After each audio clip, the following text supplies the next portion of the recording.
უძველესი აღმოჩენა ლაგოდეხში სოფელ გელაჩი ადრეული ქრისტიანული ხანის უნიკალურ ტაძარსა და ნივთებს მიაგნეს. ისტორიული კვლევის მიზნით არქეოლოგიური სამუშაოები მოსახლეობის ინიციატივით მიმდინარეობს. არქეოლოგებთან ერთად სამუშაოებში მოსახლეობაც აქტიურად არის ჩართული. აღმოჩენილი უძველესი ნივთები ლაგოდეხის ისტორიულ მუზეუმში განთავსდება. საკითხის მოკვლევას კი სპეციალური სამსახური დაიწყებს.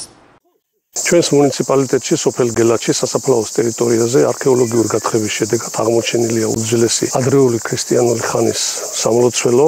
მნიშვნელოვანი ასევე აღმოჩენილია ბრინჯაოს ხანის საყოფაცხოვრებო ნივთები. ეს არის უმნიშვნელოვანესი მომენტი. მეტ ინფორმაციას დეტალებს ძეგლთან დაკავშირებით იტყვიან დარგის სპეციალისტები და ვფიქრობ, რომ ეს ადგილი სამომავლოდ უნდა მოხდეს მისი რესტავრირება და იქნება ერთ-ერთი მნიშვნელოვანი ადგილი ვიზიტორებისათვის. ძეგლი წარმოადგენს ადრე ქრისტიანული ხანის ნაგებობას. ანალოგიური ძეგლი მოიძებნა მხოლოდ დმანისის სოფელ ვარდისუბანში. ძეგლი ნამდვილად მნიშვნელოვანია და ადრე ქრისტიანული ხანის საქართველოს ისტორიაში კიდევ ერთ ფურცელს